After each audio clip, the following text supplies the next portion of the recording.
La politique, c'est le langage. C'est très personnalisé comme communication.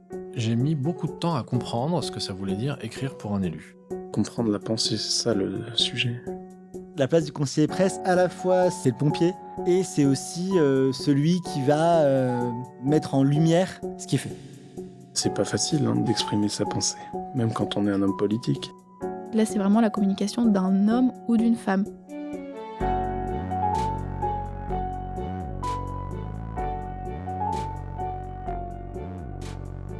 Trop payés par nos impôts, trop puissants sans avoir été élus, symbole du népotisme ou de la technocratie, les collaborateurs politiques alimentent tous les fantasmes d'une opinion qui ne connaît au fond pas vraiment le rôle de celles et ceux qui assistent nos élus.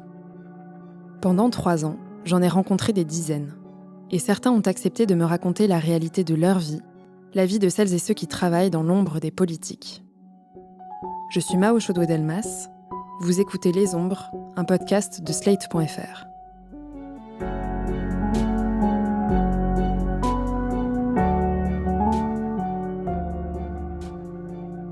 Ce qui est marrant avec les discours, c'est qu'en fait, tu les prépares et tu peux jamais trop savoir exactement comment les choses vont se passer. C'est-à-dire que parfois, tu fais un truc ultra ficelé, hyper solennel, hyper austère. Et en fait, t'arrives et tous les mecs qui passent avant ton élu sont la main dans la poche, hyper détente.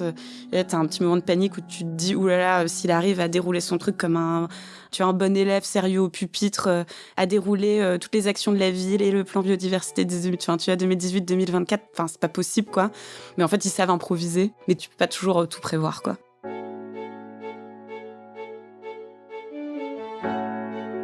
Et c'est un vieux pays, la France d'un vieux continent comme le mien, l'Europe, qui vous le dit aujourd'hui, qui a connu les guerres, l'occupation, la barbarie.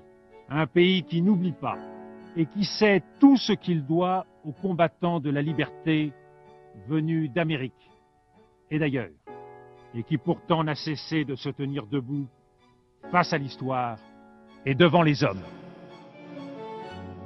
Discours de Dominique de Villepin à l'ONU le 14 février 2003. En politique, tout est une affaire de récit. La rhétorique est à l'origine de la politique et inversement. On se souvient des discours qui accompagnent et marquent les grands moments de l'histoire. On se souvient de ceux qui les prononcent. Mais qui sont ceux qui les écrivent ? Un des rôles les plus connus du collaborateur politique, c'est bien la communication. Comme une antenne, le collab sert à émettre, à rayonner et à capter, à relayer la parole de son élu et à lui donner de l'écho, à trouver le sens de la formule et des mots pour marquer le cours des événements. Étienne a 35 ans. Il fait des allers-retours entre l'enseignement et la politique depuis 15 ans. Il a été collaborateur auprès d'un président de région, d'un ministre et aujourd'hui auprès d'un maire. Il a toujours, dans toutes ses expériences politiques, écrit des discours. Si je relisais les discours que j'écrivais au début, je pense que je rougirais de honte, tellement c'était maladroit, parfois grandiloquent, alors en essayant de faire des discours pour un conseiller régional sur un sujet mineur local, essayer de faire des discours dignes de Barack Obama. Je pense que j'ai été ridicule dans ce que j'ai pu proposer à des élus. Et en fait, j'ai mis beaucoup de temps à comprendre ce que ça voulait dire. Quand on écrit pour quelqu'un d'autre, essayer de se mettre à sa place, je pense que c'est pas la bonne façon de faire. Essayer de se mettre à sa place au sens où on se dit tiens, si j'étais à sa place, moi, qu'est-ce que j'écrirais ? Et moi, c'est ce que j'essayais de faire. Je me disais, tiens, je me mets à la place de l'élu, donc j'essaye de me dire si c'était moi l'élu. Et en fait, c'est exactement l'inverse qu'il faut faire. Il faut essayer toujours de partir de la personne. Qui elle est ? Qui est cette personne ? Qu'est-ce qu'elle est capable de dire ? Qu'est-ce qu'elle est capable de porter ? Parce que, en fonction de ça, alors, si on connaît l'élu, si on sait que on a quelqu'un qui est un bon orateur ou pas, quelqu'un qui va lire mot à mot le discours, ou quelqu'un qui va s'en détacher, quelqu'un qui va être capable de parler à une salle en la tenant, ou au contraire quelqu'un qui va plutôt être toujours mesuré, qui n'aime pas le pathos, qui est plutôt technicien, etc. Donc il faut toujours partir de la personne. Et c'est quand on s'efface en tant que plume qu'à ce moment-là on peut commencer à écrire un discours. Et j'ai mis très longtemps à comprendre ça. Et donc c'est quand j'ai compris qu'il fallait faire exactement l'inverse que je pense que j'ai réussi à faire des discours qui, non pas étaient pas meilleurs, étaient pas bons, pas forcément, c'est pas tellement ça, c'est surtout des discours qui correspondaient à la personne qui allait le porter, qui allait le dire. Je dirais que c'est vraiment une des joies les plus intenses qu'on puisse ressentir dans ce métier quand on a écrit un discours dont on est satisfait et que l'élu le porte bien. Ça m'est arrivé quelquefois. Et là, vraiment, ça fait partie des joies du boulot parce que il a bien dit le discours, il était emporté, il a levé la salle, il est très applaudi, il a porté un vrai discours au sens où les arguments de fond ont fait mouche. On a gagné une bataille politique grâce à ça, on a emporté la décision, etc.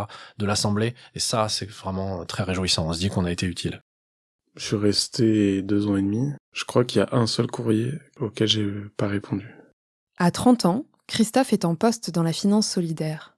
Avant, il a travaillé dans l'entourage d'un président de région. Il avait notamment la charge très sensible de répondre aux courriers adressés à son patron. Le circuit du courrier, c'était donc le courrier arrivé. Il était visé par le président qui désignait une personne pour s'en occuper. Donc en mettant les initiales de la personne et en mettant une annotation. Et ensuite, le courrier nous arrivait et donc il fallait qu'on fasse une réponse qui correspondait à l'annotation et qu'on lui propose et qu'il le signe et voilà. On répondait tout seul avec une indication qui était parfois vague. Je me souviens d'une fois un mec qui avait sollicité le président pour le soutenir pour une candidature ou un truc. Il avait écrit « Non, il est nul ». Et mon collègue est reparti avec ce courrier. Mon collègue qui avait été désigné, nous, on était contents du coup, que ce soit pas tombé sur nous, quoi. Et voilà, il devait se démerder avec ça, de répondre à ce gars qui allait être un peu déçu de la réponse, quoi. Et en même temps, au bout d'un moment, on se met à comprendre son mode de fonctionnement et ça... Je me souviens d'une fois, on était intervenu devant des élèves, je sais pas pourquoi je dis on. C'est particulier, ça. Ouais. On dit tout le temps on. Ben oui, mais parce que c'est vrai qu'on était ensemble, on était le chauffeur, lui et moi. Je pense qu'on est une sorte de prolongement, en fait. Donc on s'associe, quoi. Et je me souviens d'une fois, oui, il intervenait devant des étudiants. Je sais plus pourquoi, on a parlé du numérique. Et du coup, j'ai mis une référence au compte Twitter de Lady Gaga dans son discours. Il avait 73 ans quand il l'a dit. Ce qui arrivait pas toujours. Il lisait pas toujours. Mais voilà, c'était marrant.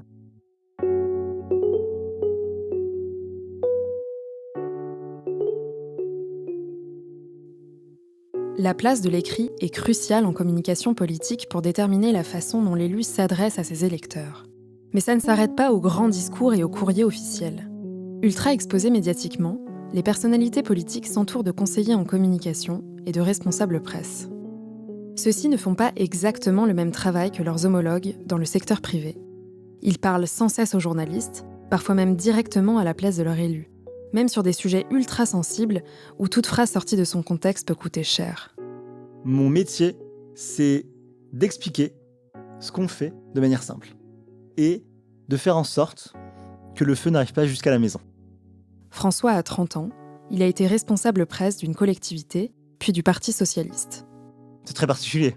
C'est très particulier parce que c'est stressant. Surtout quand un jour, un journaliste dans un coin de mur vous pose une question et vous répondez mais du tac au tac. Parce qu'en fait, à un moment, vous avez oublié. Et puis le lendemain, vous voyez, un membre de l'entourage dit que... Et ce qui est drôle, c'est quand vous le lisez, vous avez l'impression que c'est vous. Voilà. Vous avez l'impression que tout le monde sait que c'est vous. Alors que personne ne sait que c'est vous. Je sais plus, une fois, j'avais fait une blague à un journaliste, je sais plus sur quoi, et le lendemain, je le vois, c'était dans le Figaro, c'était un journaliste du Figaro, et le lendemain, je vois mot pour mot ce que j'ai dit, mais mot pour mot. Et en plus, c'était assez mignon, il avait mis une membre de l'entourage. C'était assez mignon, il m'avait changé de sexe, mais c'était vraiment pour moi. En plus, c'était une blague qui était nulle, mais sauf que, effectivement, elle était drôle à ce moment-là, mais elle était nulle. Et voilà. Et je parle trop. Et je me retrouve le lendemain matin dans le Figaro avec ma blague nulle. Je pense que c'est mon petit côté François Hollande. J'adore discuter avec les journalistes. Moi, je me prédestinais à devenir chercheur en sciences économie. Notamment, je voulais être prof d'économie politique à la base. C'était ma passion, l'économie de l'innovation, tout ça. Et j'ai rencontré une personne qui m'a en fait un jour proposé un retour de stage un petit peu compliqué, de devenir attaché de presse auprès d'Alain Claes à Poitiers. Je n'avais jamais fait de relation de presse auparavant. Et ces 3 personnes, qui étaient Alain Claes, Mathias Agoun et Léonore Casal, m'ont dit banco. On va travailler avec toi. Donc j'ai commencé à la ville de Poitiers avec eux. Et ensuite, par le biais d'une rencontre fortuite du Congrès de Poitiers en 2015, j'ai eu la possibilité d'entrer au Parti Socialiste. Donc je suis arrivé en tant qu'attaché de presse. Malheureusement, entre guillemets, je suis devenu responsable du service de presse suite au plan social de 2018. Malheureusement, entre guillemets, parce que je pense que j'aurais préféré rester attaché de presse et garder tous mes petits collègues. Mais voilà, la vie a fait que. Et pareil, aussi une rencontre, Hélène Fontano, qui travaillait à l'époque pour Michel Sapin, qui était une femme très gentille et humainement adorable, ce qui est assez rare dans ce métier. Et donc voilà, qui m'a un peu appris tout ce que je sais aujourd'hui et tout ce que je fais aujourd'hui.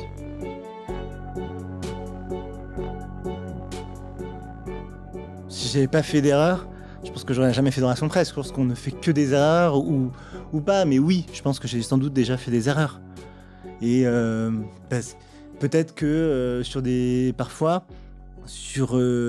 questions de journalistes, on appelle 3 fois le cabinet pour être sûr d'avoir limite au mot près ce qu'il faut qu'on réponde. Parce que voilà, on n'est tellement pas à l'aise, voilà, est-ce qu'on est sur une ligne de crête et on sait que le sujet est très touchy. Et ça m'est déjà arrivé, le journaliste nous relance et on répond et on se dit ah non, j'aurais dû me taire. Mais oui, évidemment qu'on a déjà fait des erreurs et je pense que ça fait partie du métier de faire des erreurs et ça donne de la spontanéité. Parce que si on fait que des éléments de langage, on serait pas très utile. J'ai toujours vu mon métier de 2 manières différentes. Oui, je devais formuler des recommandations, des notes, les aider sur les déplacements, etc. Mais on avait aussi un rôle de baromètre. C'est-à-dire, en fait, voilà, on était des sortes de baromètres pour eux. Je dirais pas un baromètre médiatique, parce qu'on ne faisait pas un espèce de sondage toute la journée. Non. Mais je sais que c'était mon ancien boss qui me disait ça, qui me disait, vous faites ce que vous voulez avec la presse, vous allez boire des coups toute la journée avec elle. Si vous voulez, je vous fais des notes de frais, mais je veux savoir quel est l'état de la presse tous les jours. Je veux savoir quels sont les sujets qui les touchent, sur quoi ils écrivent, sur ce qu'on a mis en place. En fait, voilà, faites un SAV, appelez-les, discutez avec eux, critiquez-nous si vous le souhaitez, mais voilà, je veux savoir. Et pareil, sur les gens, je pense qu'en tant que conseiller communication, en tout cas, moi j'ai toujours vu mon rôle, c'est ça, comme un conseil, pas uniquement pour dire il faudrait faire comme ça pour obtenir un résultat, mais aussi leur dire, en fait, avoir un peu cette vision, ce que me disait une personne avec qui j'ai travaillé pendant très longtemps, il me disait, moi je me voyais toujours avec l'opinion du voisin de palier en fait. Voilà. Moi je donnais parfois l'opinion du voisin de palier. C'est-à-dire que je lui expliquais, vous voyez ce que vous avez mis en place hier, voilà ce qu'en pense votre voisin de palier. Je donne toujours une anecdote qui m'a beaucoup marqué politiquement. C'est un déplacement qu'avait fait donc mon ancien boss, Alain Claes, donc épicier de Poitiers. C'est dans une cantine scolaire, donc on avait mis en place circuit court, bio, bien-être animal. Donc, c'était banco, les cases étaient toutes cochées les unes derrière les autres. Hein. Donc la presse était venue en nombre, tout le monde avait dit, les articles avaient été très bons. Alain Claes avait cette petite spécificité, il aimait bien rester pour discuter après avec les gens. Et donc il a été discuté avec une maman et c'est intéressant parce que à la fois c'est hyper touchant ce qu'elle a dit à Alain Claes et c'est hyper déstabilisant aussi pour nous parce qu'on avait entre guillemets coché toutes les cases médiatiques, toute la presse avait trouvé ça génial, Poitiers met ça en place, génial. Et cette maman avait dit à Alain Claes, elle dit mais moi je suis très content qu'on caresse les vaches, qu'elles mangent bien, mais moi en fait ce qui m'importe plus c'est que mes enfants mangent. Donc elle dit en fait ce que vous mettez en place c'est très très bien, je suis très contente. Moi en fait j'ai pas assez d'argent pour donner à manger correctement à mes enfants. Et c'est vrai que ça peut faire un peu opinion de comptoir, hein. Voilà, le mec, la personne lambda dans la rue qui va en fait critiquer tout et n'importe quoi. Mais au fond, ça nous ramène aussi à beaucoup de choses. C'est que dans notre métier, on peut parfois être dans une bulle parce que on travaille en chambre. Voilà, on a tendance à être beaucoup dans nos bureaux, avec nos notes, avec nos journalistes, avec notre réseau, avec notre machin. Et à un moment, je pense que voilà, on perd pied. Donc, je pense que notre rôle aussi, c'est, mais ça, je pense de tout collaborateur, mais notamment du collaborateur communication et presse, c'est d'aller en fait savoir, de garder un lien avec le sol.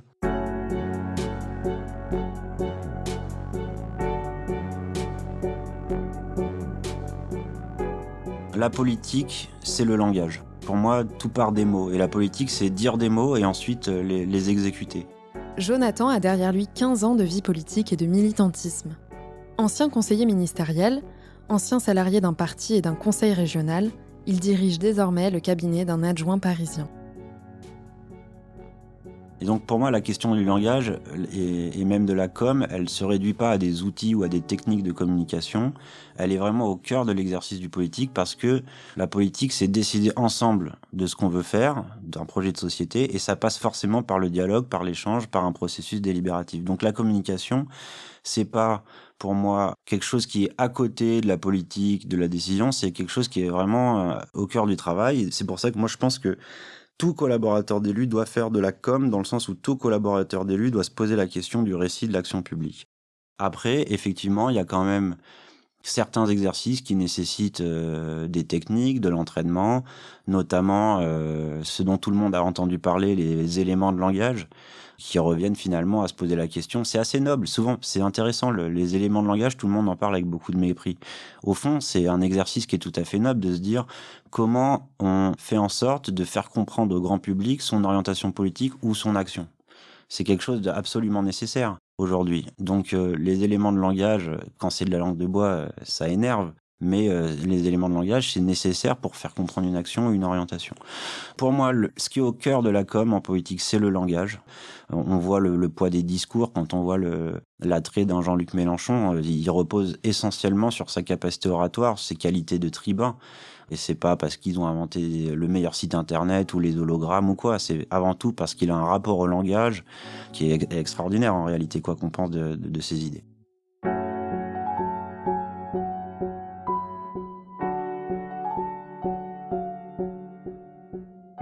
La politique est aujourd'hui marquée par une communication omniprésente. Que ce soit par la multiplication des canaux, pour tantôt rendre compte de son action, tantôt discréditer le camp adverse, ou par l'immédiateté des réseaux. Cette surimportance de la communication politique a des effets négatifs chez les élus, qui passent parfois plus de temps à vouloir contrôler leur image qu'à conduire leur mandat. Pendant 4 ans, Lorraine a été conseillère en communication auprès d'un adjoint au maire d'une grande ville française. Elle nous raconte les bouleversements de son métier. La presse, c'est beaucoup de rédaction, beaucoup d'attention à ce que vous rédigez, parce qu'on est dans un débat public hyper hystérisé, et la moindre phrase qui peut porter à hésitation, à nuance, ou en tout cas qui peut choquer dans le débat public pour X ou X raison, il faut y faire très attention. Effectivement, c'est le moment où vous parlez un peu à la place de votre élu, notamment quand vous envoyez des éléments de langage par écrit, où il faut faire évidemment très attention. Donc c'est vrai qu'il y a un peu cette tension. Et du coup, ça crée une espèce d'homogénéisation et de baisse en qualité du débat public, parce que à force que tout le monde fasse très attention, ou en tout cas où envoie des scuds volontairement, on a en fait un débat public qui est hyper polarisé, qui est pas très intéressant. Et malheureusement, c'est aussi un phénomène de protection de la part des collaborateurs. Quand vous devez réagir vite, il vaut mieux dire un truc creux plutôt que de se lancer dans un truc compliqué, dont vous n'aurez pas forcément la validation au préalable, etc., et dans la vitesse. Et donc, ça favorise ce type de réaction en chaîne tout le temps, où les élus sont tout le temps indignés de tout. On va dire que le rapport à la liberté de la presse des politiques, pareil, est assez questionnable. C'est toujours très compliqué de leur expliquer que la presse, c'est pas la pravda et qu'on peut critiquer. Après, il y a aussi des vrais journalistes qui font de la mauvaise foi, qui traitent des sujets peu intéressants. Pour moi, ceux qui étaient mes ennemis, c'est pas forcément ceux qui faisaient des articles négatifs sur nous, mais c'est ceux qui étaient en permanence à la recherche de off, de petites phrases, qui finalement participent d'un climat assez dégradé. Donc moi, par exemple, à titre personnel, je serais pour la suppression du off. Alors le off, c'est quand vous lisez dans les journaux un proche de machin, dans l'entourage de trucs. En gros, c'est quelqu'un qui s'exprime, mais on ne vous dit pas qui c'est, donc vous ne pouvez pas juger de la valeur de sa parole. Qui plus est, en off, on peut raconter pas mal n'importe quoi. Le off en politique, c'est utilisé soit de manière négative pour critiquer son camp à l'externe parce qu'on n'est pas d'accord, dire des méchancetés sur quelqu'un. Ça peut être aussi utilisé dans une forme plus positive, enfin j'aime pas vraiment dire positive, mais un peu de prophétie autoréalisatrice qui consiste à aller envoyer des gens dans les médias en off, dire que cette candidature est géniale et que tout le monde l'appelle de ses vœux. Mais en tout cas, ça crée un rapport biaisé à la vérité. Parce que, par exemple, le off, qui ne se pratique pas dans tous les pays, c'est pas le cas aux États-Unis. Aux États-Unis, si vous êtes en off, c'est parce que vous risquez un danger en délivrant l'information que vous délivrez. Et donc, ça laisse beaucoup le champ à toutes les petites mesquineries humaines, justement, entre collaborateurs, entre élus. Ça dévalorise pour moi la parole publique. Et ça fait, maintenant, on a des articles entiers dans le Figaro, dans le Point, 5-6 pages avec que du off. Et du coup, le travail d'enquête est invérifiable. C'est très compliqué, je pense. Après, le off a aussi une autre fonction. C'est la people, en fait. Voilà, c'est les petits potins. Voilà, c'est le petit off de... vous avez un politique qui est assez en vue. Et en fait, vous travaillez pour un petit... entre guillemets, hein, voilà, pour un petit élu local. Et lui dire, bah voilà, le petit élu local, bah, il a vu machin à un déjeuner. D'ailleurs, en plus, à ce déjeuner, voilà, c'est un peu faire des coulisses, alimenter les papiers. Je pense qu'à la base, le off, c'était plus pour alimenter les papiers de fond, expliquer. C'est un peu faire du SAV. Et effectivement, aujourd'hui, ça peut avoir une autre fonction que même aujourd'hui, les politiques eux-mêmes font. Hein. Nombre de déjeuners de presse que font les personnalités politiques, nombre d'entre eux disent « ça, c'est en off ». Et du coup, là c'est le moment où ils libèrent un petit peu plus leurs paroles.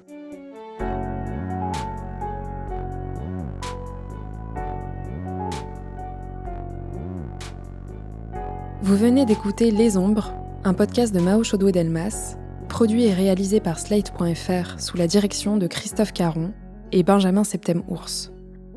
Réalisation et montage, Aurélie Rodriguez. Musique, Thomas Loupias. Illustration, Ruben Cohen.